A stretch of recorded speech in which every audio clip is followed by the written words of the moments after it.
sejarah negara dan bangsa di konsep nation state dalam hubungan internasional. Yeay! Selamat menyaksikan ya teman-teman.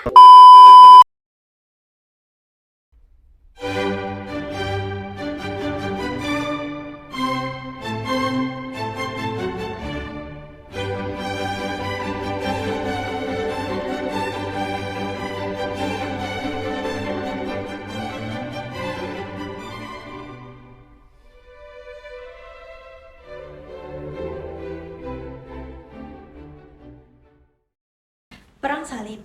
Perang Salib terjadi pada sekitar abad ke-11 Masehi di mana kawasan Eropa dan juga Timur Tengah. Perang Salib ini ternyata bukan perang yang didasarkan pada konflik agama ya teman-teman, melainkan pada perebutan kekuasaan antara Bizantium Romawi Timur dan juga kaum muslimin. Lalu peperangan ini motif utamanya adalah untuk memperebutkan tanah suci Yerusalem, yang mana hal itu berubah ternyata menjadi perang kepentingan, persaingan politik dan juga perebutan kekuasaan.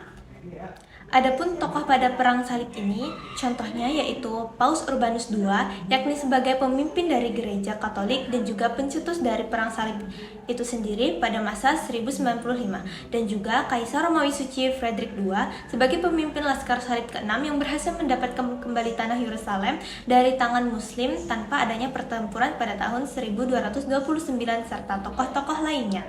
Penyebab dari perang salib ini ialah masyarakat Kristen pada kala itu merasa kehilangan kebebasan dan juga keamanannya untuk beribadah di tanah suci Yerusalem karena kebijakan dari pembatasan dari Bani Saljuk terhadap umat Kristiani yang ingin beribadah di sana. Bani Saljuk itu sendiri menguasai wilayah-wilayah penting yang ada di Asia Kecil dan juga mengancam eksistensi Konstantinopel pada kala itu. Bizantium Romawi Timur memiliki keinginan untuk mempertahankan penguasaan ekonomi perdagangan di Timur Tengah pada kala itu. Lalu, apa saja sih dampak yang diberikan dari perang salib ini sendiri? Yaitu dampaknya cukup signifikan pada masa itu. Yang mana pertama, perang ini memperkuat otoritas gereja Katolik Roma di Eropa. Yang kedua, perang salib ini menghasilkan kontak intensif antara Eropa dengan dunia muslim di Timur Tengah. Lalu yang ketiga, perang ini mempengaruhi perdagangan di kawasan Timur Tengah dan juga Eropa. Lalu perang salib ini juga ternyata mempengaruhi struktur sosial di Eropa loh teman-teman, dengan memberikan kesempatan bagi orang-orang dari berbagai lapisan dan juga kalangan masyarakatnya untuk naik pangkat dan juga status sosial. Perang salib ini juga membentuk identitas nasional bagi negara-negara Eropa yang terlibat, serta memperkenalkan teknologi baru dan juga strategi militer ke Eropa, seperti penggunaan senjata api dan metode pertempuran yang lebih maju. Dan yang terakhir adalah perang ini memiliki dampak yang signifikan bagi dunia muslim karena memberikan bekas luka emosional dan juga meningkatkan kesadaran umat Islam tentang persatuan dan juga kekuatan mereka yang kala itu sedang berpecah. Dengan demikian, perang salib tidak hanya memiliki dampak pada wilayah geografis tempat mereka berperang ya, tetapi juga memiliki bentuk dinamika dalam politik, sosial, budaya, dan juga ekonomi yang akan terus berpengaruh dalam dunia sejarah. Perang 30 tahun Eropa dan juga dampaknya terhadap hubungan internasional. Kita bahas yuk latar belakangnya terjadi Perang 30 tahun Eropa. Perang ini merupakan suatu konflik yang melibatkan negara-negara Katolik dan juga Protestan di Kekaisaran Romawi Suci, yang berlangsung dari tahun 1618 hingga 1648. Perang ini disebabkan oleh berbagai faktor, antara lain persaingan industri dan militer antara Jerman dan Inggris, pembentukan aliansi-aliansi antar negara, dan pembunuhan Franz Ferdinand yang merupakan seorang putra mahkota Austria, Hungaria, dan juga merupakan seorang nasionalis dari Serbia. Perang ini juga dipengaruhi oleh gerakan-gerakan reformasi Protestan, kontra-reformasi Katolik, dan juga penjelajahan serta kolonialisme. Dan juga antara lain persaingan antara dinasti-dinasti besar seperti Habsburg dan Bourbon. Yuk kita bahas dari alur perang ini. Perang ini terdapat dari 4 fase yang biar lebih mudah kita ingat, yaitu Bodenswerpa, yaitu fase Bohemia, Denmark, Swedia, dan juga Prancis. Kita bahas fase Bohemia. Fase ini terjadi di tahun 1618 hingga 1625. Awal mula ini terjadi perang saudara di lingkungan Kekaisaran Romawi Suci yang melibatkan hampir seluruh negara Eropa. Perang ini dimulai dengan pemberontakan kaum Protestan di Bohemia yang menolak adanya kebijakan Kaisar Ferdinand II yang merupakan pro-Katolik. Pemberontakan ini didukung oleh Hungaria, Transilvania, Inggris, Belanda, dan juga Denmark. Namun, kaum Katolik yang dipimpin oleh Habsburg Australia dan Liga Katolik Jerman berhasil mengalahkan kaum Protestan. Dalam pertempuran tersebut, Gunung Putih pada tahun 1620, Ferdinand II kemudian menghukum para pemberontak dengan keras dengan membatasi kebebasan beragama di Bohemia. Selanjutnya, di fase kedua yaitu Denmark. Fase ini terjadi pada tahun 1625 hingga 1629. Di fase ini adanya keterlibatan kerajaan Denmark. Raja Christian IV ikut turut dalam membesarkan kaum Protestan. Raja Christian IV dari Denmark yang juga merupakan pemimpin dari Liga Protestan Jerman mencoba memanfaatkan kelemahan Habsburg dan juga memperluas pengaruhnya di Jerman Utara. Namun, ia dihadang oleh pasukan Katolik yang dipimpin oleh Jenderal Albrecht von Wallenstein yang berhasil mengalahkan Denmark dalam pertempuran Dessau Bridges pada tahun 1626. Dan pertempuran Lunter pada tahun 1626 ini, perang ini berakhir dengan perdamaian Lumburg pada tahun 1629 yang mengharuskan Denmark mundur dari Jerman dan mengakui supremasi Habsburg. Lanjut kita ke fase ketiga. Di fase Swedia, di tahun 1630 hingga 1635, Raja Gustavus Adolphus dari Swedia yang merupakan pemimpin Protestan terkuat di Eropa memutuskan untuk ikut campur tangan peperangan ini untuk melindungi kepentingan Swedia dan juga kaum Protestan. Keterlibatannya ini, kerajaan Protestan di Swedia dalam perang namun gagal menaklukkan Kekaisaran Romawi Suci.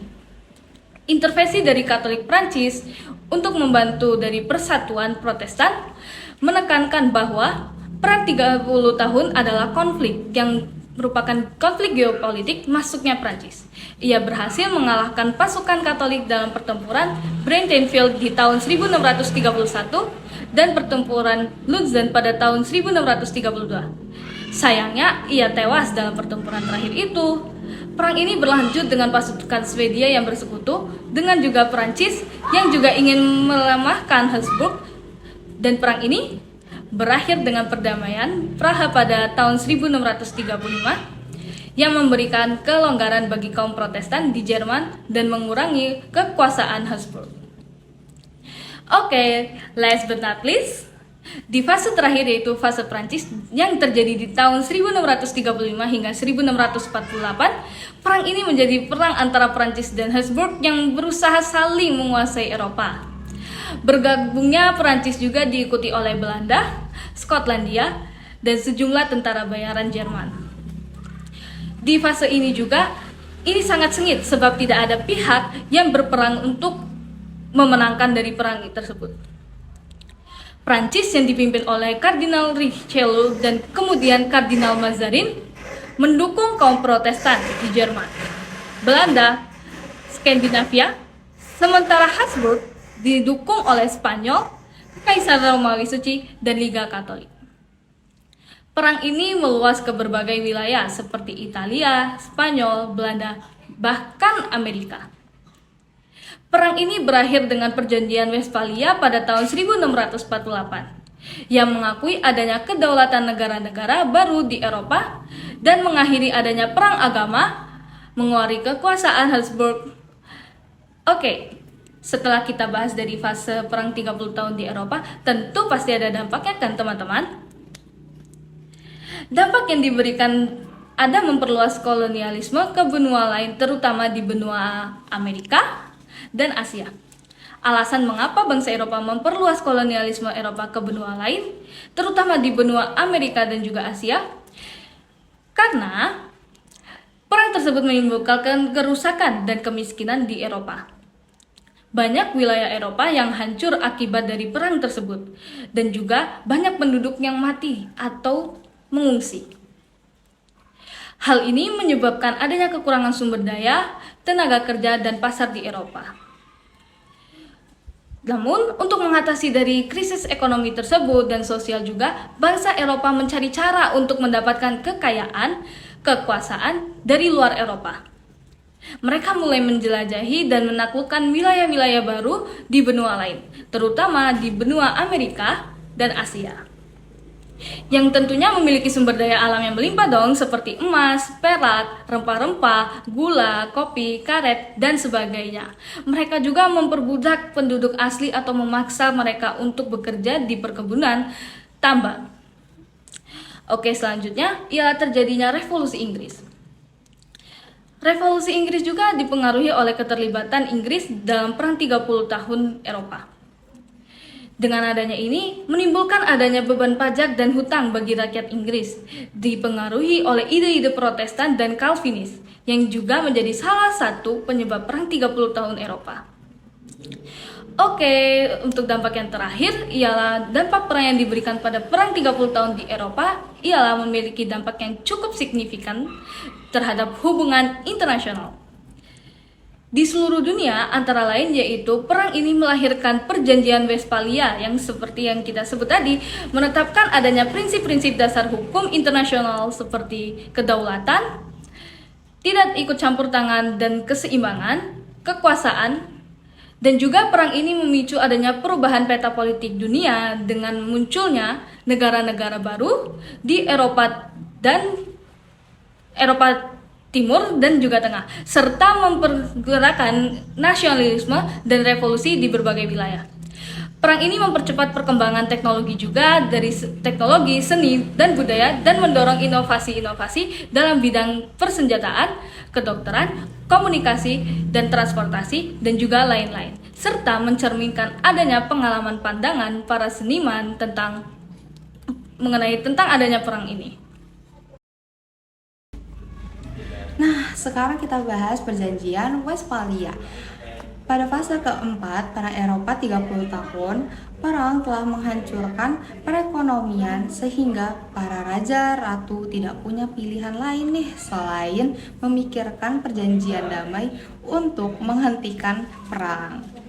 Perang 30 tahun ini berakhir pada tahun 1684 dengan disepakatinya Perjanjian Westphalia. Perjanjian Westphalia ini melibatkan Kaisar Romawi Suci Ferdinand I beserta kerajaan dari Spanyol, Prancis, Swedia, Belanda, dan sejumlah penguasa lain di Eropa. Pada perjanjian ini lahirlah konsep negara berdaulat dan konsep state power serta pengendalian agresi militer antar negara untuk menciptakan kesetaraan posisi. Perjanjian Westphalia ini memengaruhi susunan masyarakat internasional baru menjadi pernegara, bukan lagi perkerajaan, pergereja, ataupun imperium. Lalu pada perjanjian ini pula peta Eropa digambar ulang karena adanya tambahan negara baru yaitu negara Belanda, Swiss, dan negara-negara kecil di Jerman. Perjanjian Westphalia ini telah menghasilkan pertumbuhan representatif government, terjadinya revolusi industri, kemudian terjadinya perkembangan dalam hukum internasional, dan berkembangnya metode-metode diplomasi di samping strategi militer. Lalu tumbuh rasa saling ketergantungan antar negara bangsa di bidang ekonomi dan lahirnya prosedur untuk menyelesaikan konflik secara damai.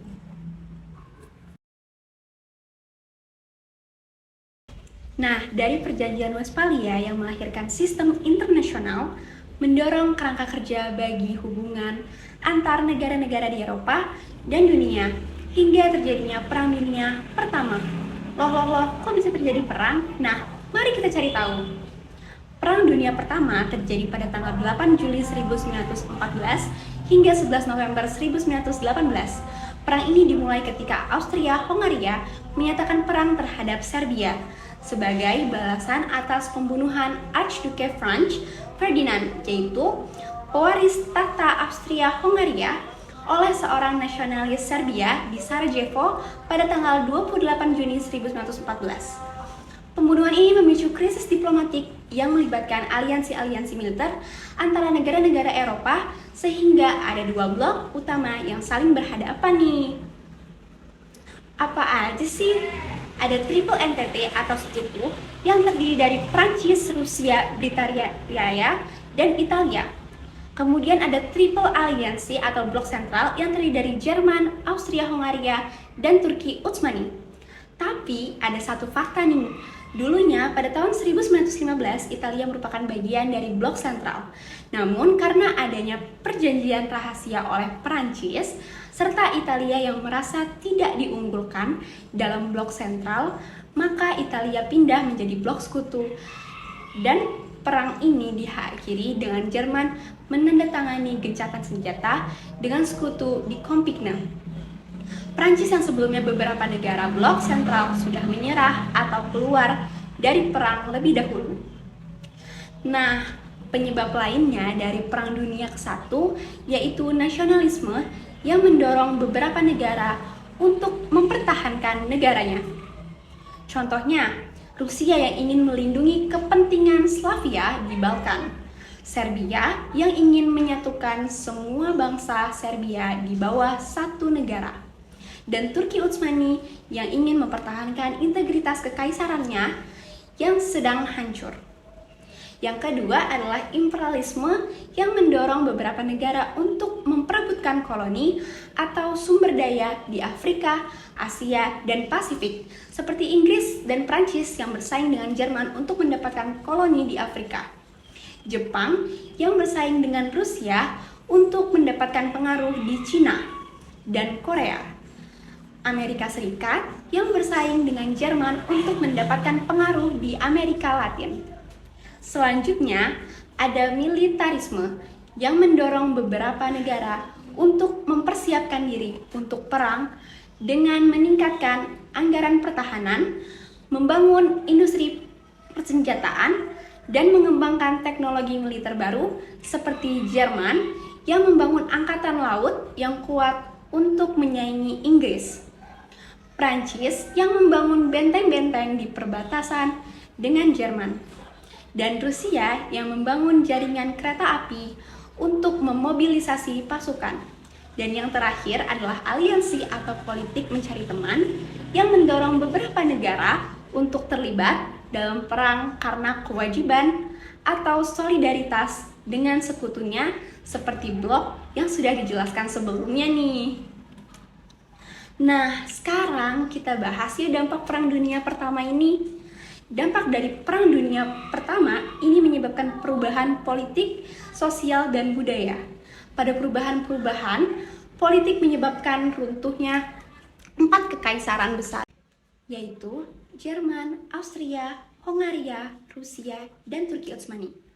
Kedua, yaitu munculnya banyak negara baru di Eropa Tengah dan Timur seperti Italia, Rumania, Polandia, Cekoslovakia, Kroasia, Yugoslavia, Hongaria, Irak, Iran, Yordania, Mesir, Arab Saudi, Syria, Estonia, Latvia, dan Lituania. Ketiga, yaitu perubahan sistem pemerintahan di beberapa negara seperti revolusi komunis di Rusia, Republik Demokratis di Jerman dan Austria, dan nasionalisme Arab di Timur Tengah. Keempat, yaitu menyebabkan pergeseran kekuatan dunia dari Eropa ke Amerika Serikat yang menjadi negara kreditur terbesar dan memimpin moral dunia. Kelima, yaitu lahirnya LBB yang diprakasai oleh Presiden Amerika Serikat Woodrow Wilson. Selanjutnya, perubahan sosial juga sangat signifikan di banyak negara, terutama dalam hal peran wanita, hak-hak sipil, dan gerakan sosial. Perang ini memberikan kesempatan bagi wanita untuk bekerja di sektor-sektor yang sebelumnya didominasi oleh pria, seperti industri pertanian, transportasi, dan pelayanan publik. Perang ini juga mendorong gerakan sufragis wanita yang menuntut hak pilih dan kesetaraan gender. Tak hanya itu, Perang ini telah memperkuat gerakan hak-hak sipil bagi kelompok-kelompok minoritas seperti orang kulit hitam, Yahudi, dan orang Asia yang mengalami diskriminasi atau penganiayaan, serta memicu gerakan sosial yang menentang perang, militerisme, imperialisme, atau kapitalisme seperti pasifisme, sosialisme, anarkisme, dan sindikalisme.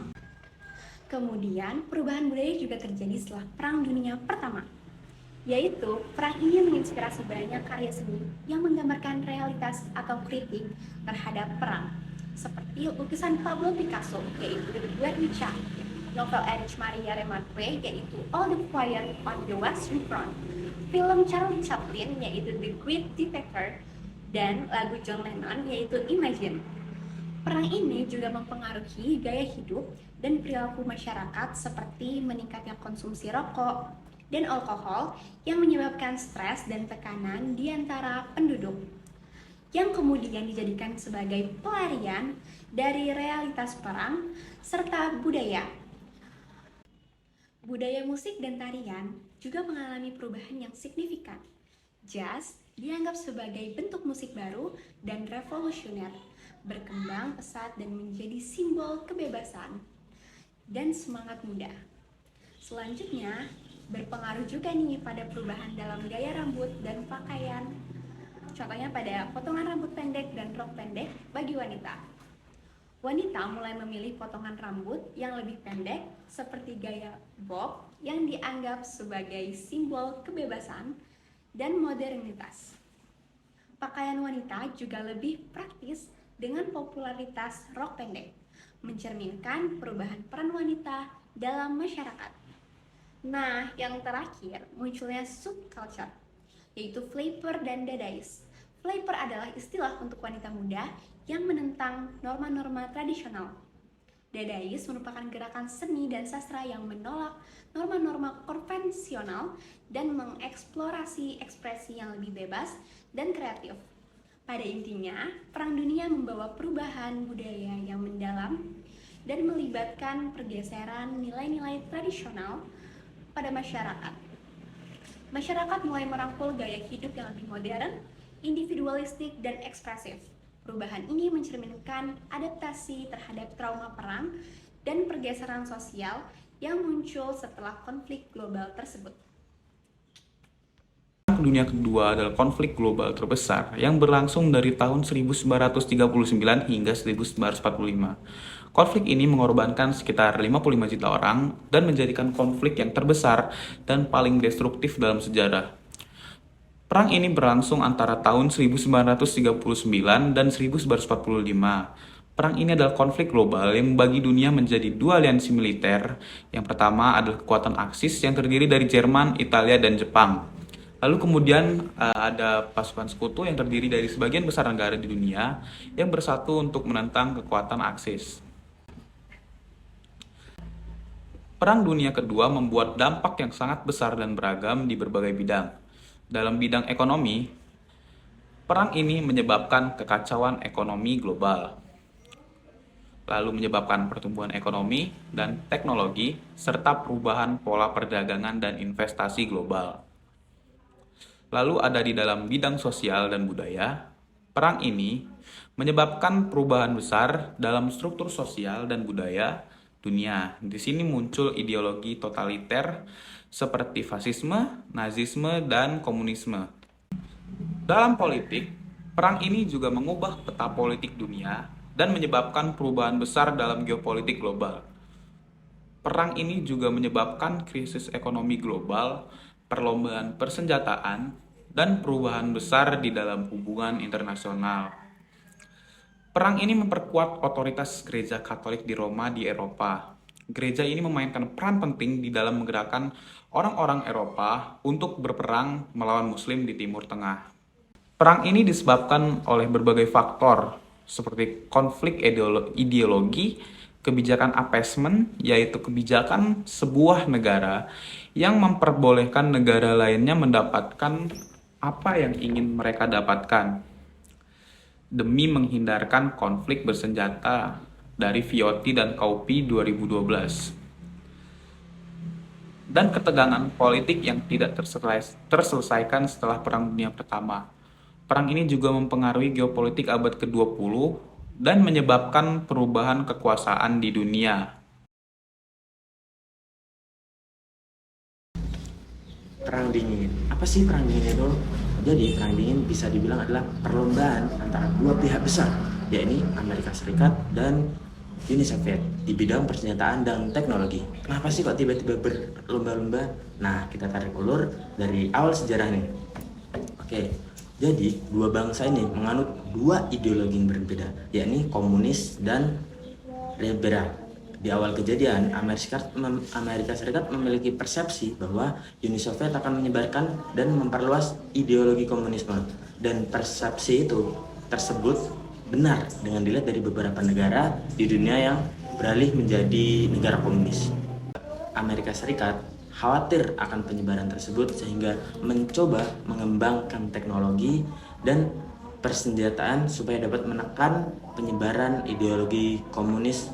Dan akhirnya pun Uni Soviet pun ikut mengembangkan sehingga terjadi perlombaan teknologi tersebut. Karena perlombaan itu ada beberapa dampak yang menjadi indikator pada perubahan pada tatanan dunia.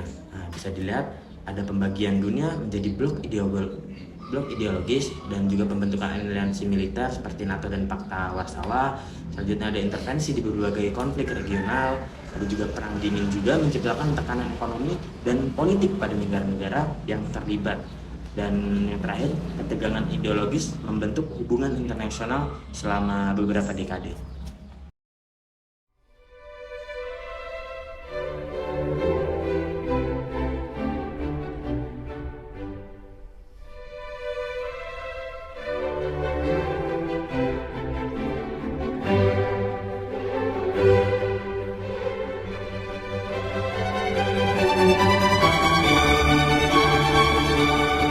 Nah, gimana nih setelah mendengar dan menyimak penjelasan dari kelompok kami? Menarik banget bukan? Ternyata dalam proses pembuatan suatu negara itu bukan suatu hal yang mudah ya teman-teman. Banyak suatu hal yang harus kita lalui terlebih dahulu. Contohnya sepertinya peperangan, pembuatan perdamaian, perjanjian, dan juga banyak kekacauan lainnya. Nah betul, kalau begitu sekian dulu dari kelompok kami. Sampai jumpa!